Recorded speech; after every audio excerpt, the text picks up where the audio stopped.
Like a forbidden dessert hidden in the back of the refrigerator, you exist in the avoidance life as something they crave but refuse to acknowledge publicly. You are their guilty pleasure, the person they think about when they're alone, reach for when they're vulnerable, but never quite claim as their own. In their carefully curated world of emotional minimalism, you represent the indulgence they can't resist, but won't admit to enjoying. You occupy a peculiar space in their emotional ecosystem, too important to discard, too threatening to embrace openly. They consume you in secret moments, like someone sneaking chocolate at midnight, savoring every interaction while simultaneously feeling ashamed of their inability to resist.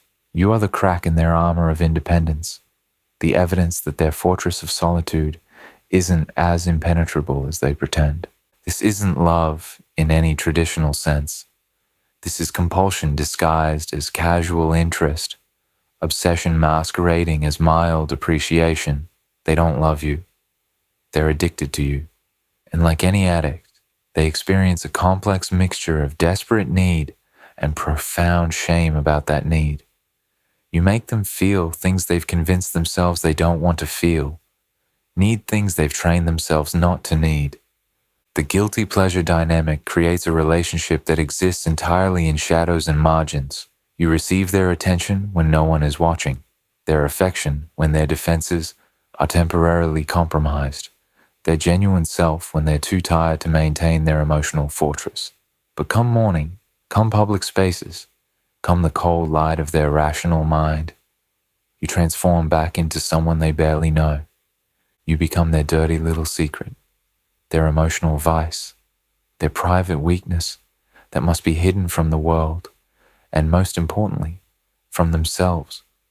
They will never introduce you as someone important, never claim you as their partner, never acknowledge the depth of their attachment to you. Instead, you remain their contraband, something they consume in private and deny in public. Understanding your role as someone's guilty pleasure is perhaps the most crucial realization you can have about your relationship with an avoidant. You are not their partner. You are their addiction. You are not their choice. You are their compulsion. You are not someone they love. You are someone they cannot resist, despite every instinct telling them they should. The question that will determine your entire emotional future is this: are you willing to be someone's secret indulgence forever, or do you want to be someone's proud choice? Because with an avoidant, you will never be both. The symptoms of secret craving. Their desire for you manifests in ways that would be laughable if they weren't so tragic.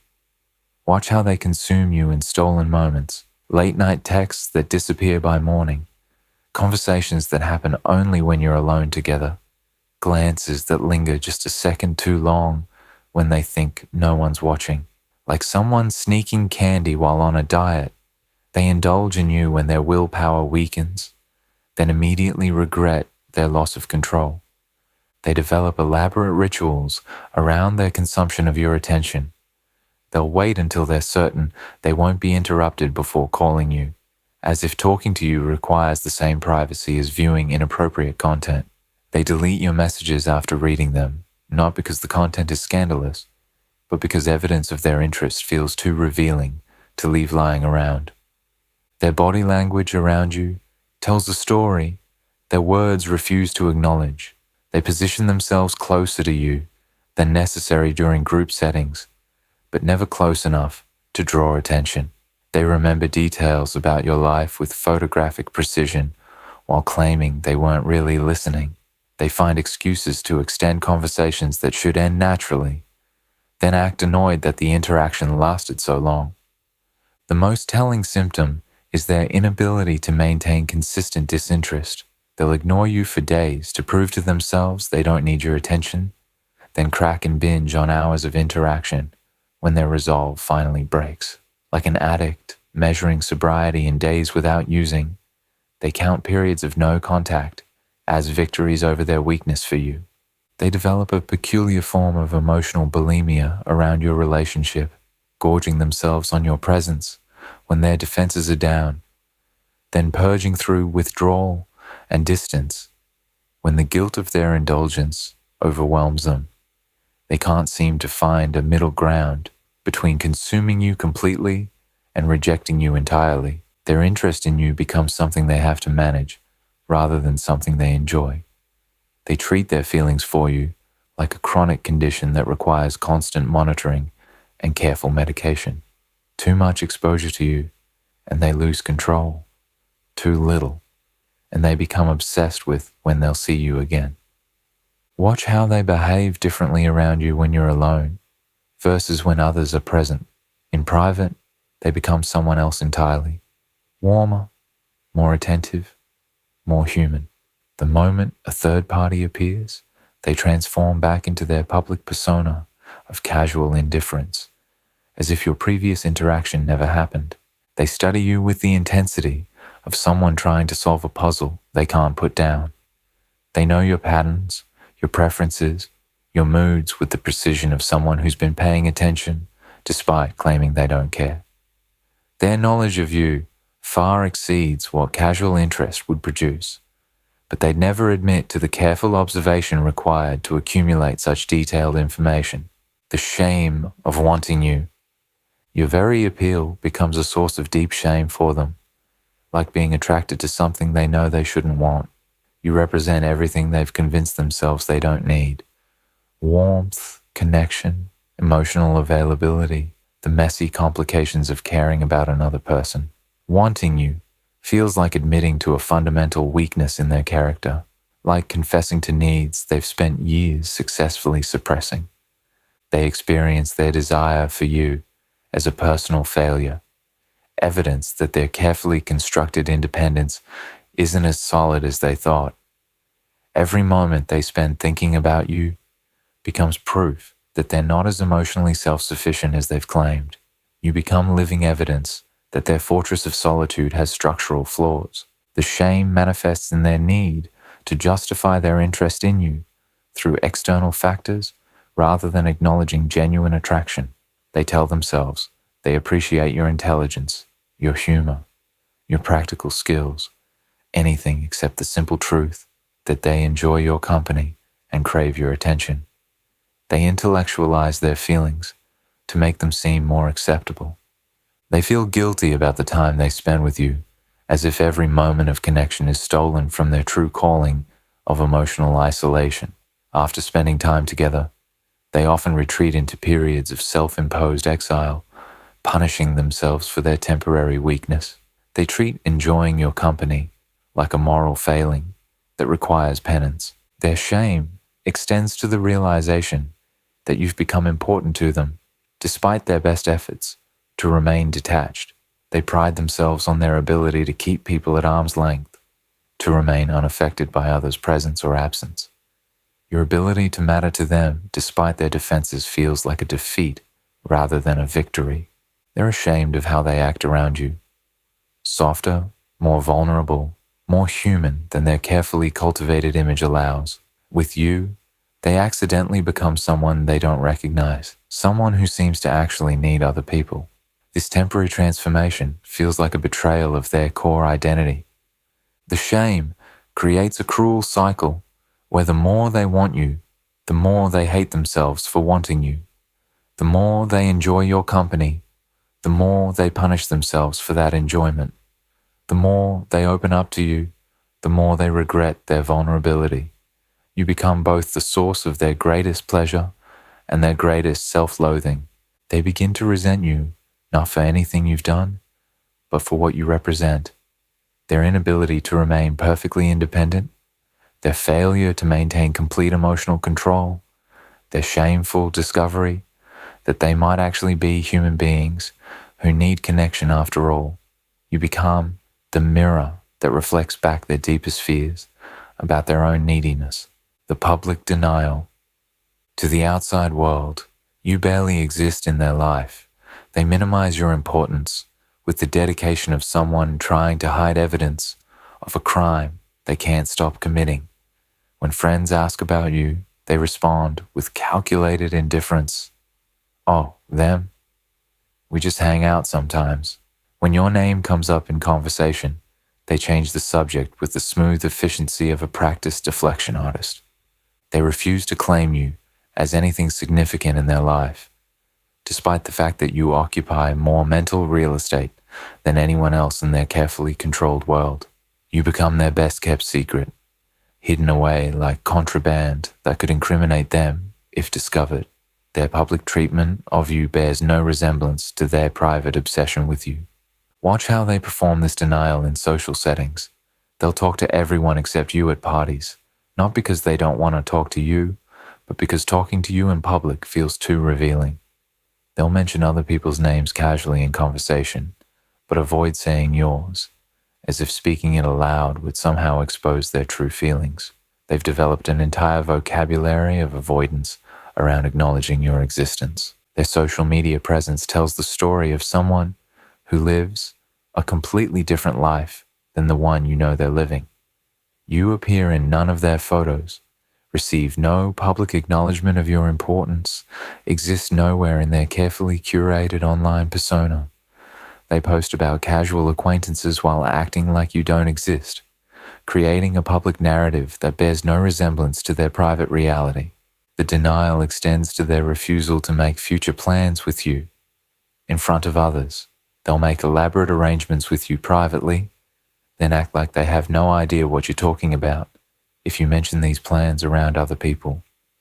They've mastered the art of selective amnesia when it comes to acknowledging your relationship in public forums. They become master manipulators of social dynamics to avoid having to define your relationship. They'll arrive at gatherings separately, leave separately, and interact minimally while you're both present. They've perfected the performance of treating you like a casual acquaintance while knowing exactly where you are in the room at all times. Their public denial serves multiple purposes. It protects them from having to explain their feelings for you, prevents others from commenting on your relationship, and maintains their carefully constructed image as someone who doesn't do serious emotional attachments. You become collateral damage in their campaign to preserve their reputation as emotionally unavailable. The most painful aspect of their public denial is watching them give other people the acknowledgement they refuse to give you. They'll introduce casual friends with warmth and enthusiasm while treating you like a stranger they happen to bump into. Their public warmth toward others highlights the deliberate coldness of their public treatment of you. The cycle of indulgence and withdrawal. They binge on your attention when their defenses are down, then retreat in shame when they realize how much they've revealed. Like someone who eats an entire cake and then starves themselves the next day, they oscillate between consuming you completely and rejecting you entirely. The guilt of wanting you drives them away just as powerfully as the craving draws them back. During their indulgence phases, they become almost unrecognizable. They call or text frequently, initiate deep conversations, share pieces of themselves they usually keep locked away. They act like someone who's genuinely interested in building a connection with you, someone who values your presence and seeks your company. These periods feel like glimpses of who they could be if they weren't so afraid of their own feelings. But the indulgence never lasts.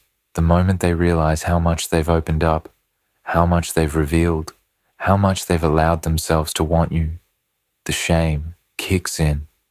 They begin to panic about their loss of control, their temporary abandonment of their emotional fortress, their dangerous slip into humanity. The withdrawal phase hits with the brutality of a cold front. They disappear without explanation, ignore your messages, act like your recent intimacy never happened.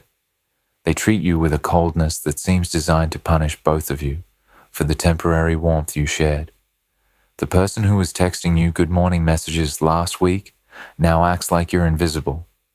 During withdrawal, they actively work to rebuild the emotional distance they accidentally dissolved during indulgence. They remind themselves of all the reasons why getting close to you is dangerous, why caring about you is weakness, why they're better off alone. They use their guilt about wanting you as fuel for pushing you away. The cycle becomes predictable in its unpredictability.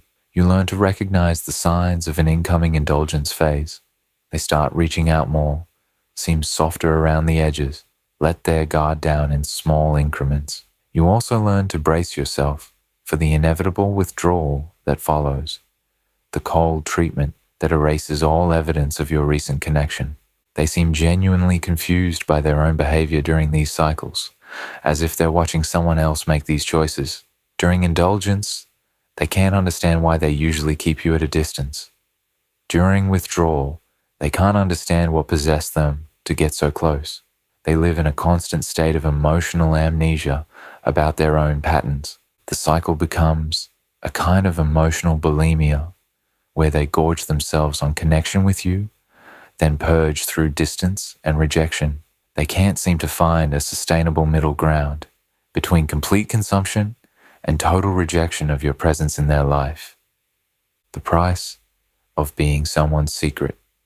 Living as someone's guilty pleasure comes with its own particular form of torture.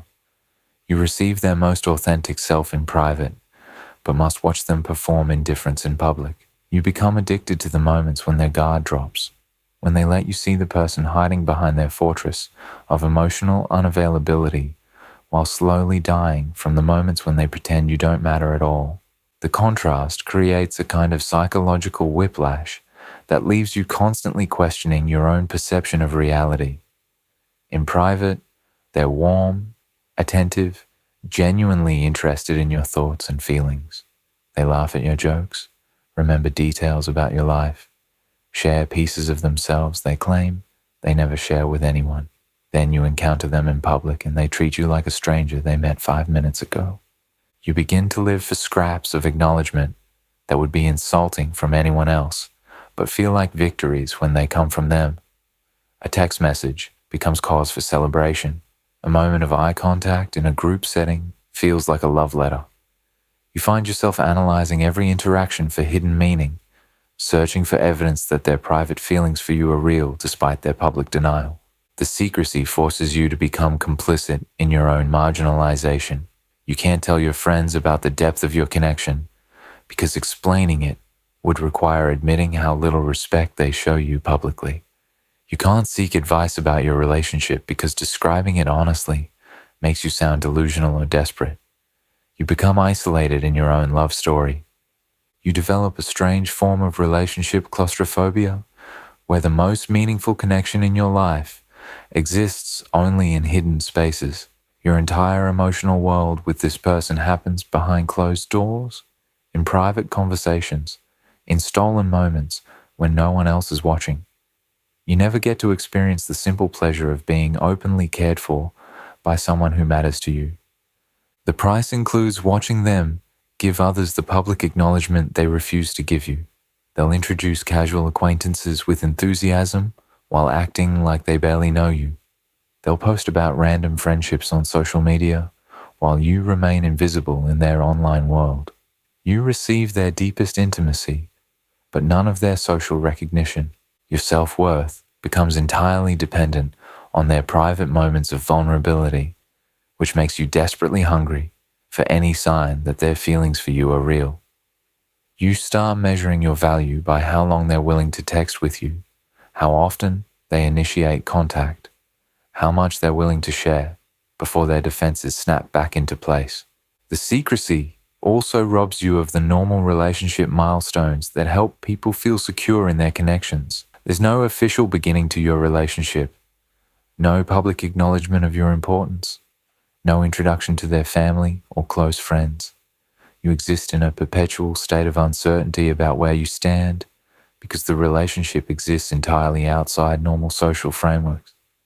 Your liberation from the shadows. Understanding your role as their guilty pleasure is the first step toward deciding whether you want to continue playing it. You deserve more than being someone's secret indulgence, their hidden shame, their private weakness that they consume in darkness and deny in daylight. The question isn't whether they crave you. Clearly they do. The question is whether you're willing to be craved in the shadows forever. Recognizing this dynamic for what it is requires brutal honesty about what you're actually receiving from this connection. You're not getting love, you're getting addiction. You're not getting partnership, you're getting consumption. You're not getting respect, You're getting secretive desire that comes wrapped in public shame. None of these things qualify as the foundation for a healthy relationship. Your liberation begins with refusing to accept crumbs disguised as meals. Their intense private attention doesn't compensate for their public dismissal. Their late-night vulnerability doesn't excuse their daytime coldness. Their secret desire doesn't justify their open denial of your importance. You cannot live on the contrast between their private warmth and public indifference. The hardest part of liberation is accepting that their behavior towards you isn't going to change through your patience, understanding, or superior performance as their secret pleasure. They're not treating you this way because you haven't earned better treatment. They're treating you this way because this is how they treat people they can't afford to lose but can't bring themselves to claim. Liberation requires setting boundaries around what you will and won't accept from someone who treats you like contraband. You can refuse to be available for their late-night emotional binges if they're going to ignore you during daylight hours. You can decline to provide comfort during their vulnerable moments if they're going to act like you don't exist in public. You can stop being their emotional emergency contact if they won't acknowledge you as part of their regular life. Your liberation might mean walking away from the most intense connection you've ever felt, which seems impossible when their private treatment of you feels so real and meaningful. But intensity without respect is just addiction. Passion without acknowledgement is just obsession. Deep connection without public recognition is just a very sophisticated form of using someone. The person who truly values you won't need to hide their feelings for you from the world. They won't treat loving you like a shameful secret that requires management and denial. They won't make you choose between having their authentic private self and having their honest public acknowledgement. You deserve someone who's proud to want you, not ashamed of it. Someone who claims you publicly as enthusiastically as they consume you privately. Someone whose feelings for you don't require darkness to exist, secrecy to survive, or denial to maintain. Stop being someone's guilty pleasure. Start being someone's proud choice. The moment of truth. Eventually, the unsustainable nature of being someone's guilty pleasure reaches a breaking point. You realize that living in the margins of someone's emotional life has slowly eroded your sense of self-worth, your understanding of healthy love, and your belief that you deserve to be chosen openly rather than consumed secretly. The moment arrives when you must decide, continue existing as their emotional contraband, or demand to be treated as someone worthy of daylight. This decision point often comes disguised as a small moment. They ignore you at a party after spending the previous night sharing their deepest fears with you. Or they introduce someone else as important while acting like you're invisible. Or they delete evidence of your conversation before their friends can see it. Something ordinary becomes the final straw that breaks your willingness to accept scraps disguised as sustenance. The confrontation, when it comes, rarely goes the way you hope. You can't force someone to stop being ashamed of wanting you. You can't convince someone to publicly claim what they only privately crave. You can't argue someone into treating you with the respect they've been withholding.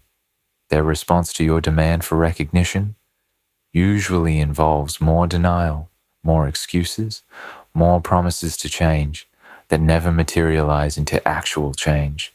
The avoidant faced with the ultimatum to claim you or lose. You will almost always choose a third option, trying to convince you that what you're asking for is unreasonable, unnecessary, or evidence that you don't understand the special nature of your connection. They'll tell you that public acknowledgement would ruin what you have, that keeping things private protects the relationship, that you're being too needy by wanting basic recognition. This response reveals everything you need to know about their true feelings toward you. Someone who values you wants the world to know you matter to them. Someone who respects you doesn't consider your desire for acknowledgement to be unreasonable. Someone who truly cares about you doesn't treat your request for basic relationship recognition as evidence of your fundamental neediness. Your final liberation. Walking away from someone's guilty pleasure role requires accepting that you cannot love someone into respecting you, cannot patience someone into valuing you, cannot understanding someone into treating you better. Their shame about wanting you isn't something you can heal. It's something they must choose to heal themselves. And they've already shown you through their actions that they prefer maintaining their shame to losing their secret access to you. Your final liberation involves grieving not just the loss of their attention, but the loss of the fantasy that their private treatment of you represented their true feelings. You must accept that someone's secret desire for you isn't more authentic than their public denial of you. Both are equally real expressions of their relationship with you. They genuinely crave you, and they're genuinely ashamed of that craving. Both things can be true simultaneously. The most difficult part of liberation is resisting the urge to remain available for their inevitable return attempts. When you stop playing the role of their guilty pleasure, they'll likely try to lure you back with promises of change, temporary displays of public affection, or dramatic declarations of how much you mean to them. These attempts aren't evidence of growth. They're evidence of addiction seeking its fix. Your liberation becomes complete when you realize that being someone's guilty pleasure was never actually about you being irresistible. It was about you being available. You weren't special because you were the only person they craved in secret. You were simply the person willing to accept craving as a substitute for love, consumption as a replacement for respect, privacy as compensation for shame. The space you create by refusing to be someone's guilty pleasure makes room for someone who doesn't experience wanting you as a source of shame, someone who treats loving you as a privilege rather than a weakness, someone whose feelings for you don't require darkness to exist or secrecy to survive. You stop being someone's contradiction, simultaneously their most intense craving and their deepest shame.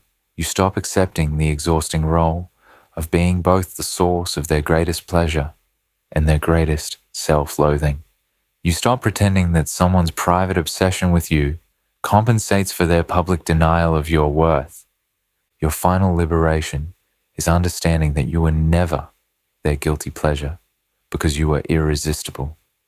You were their guilty pleasure because you were willing to be consumed in secret rather than loved in daylight. The moment you refuse to exist in the shadows is the moment you become available for someone who wants to love you in the light.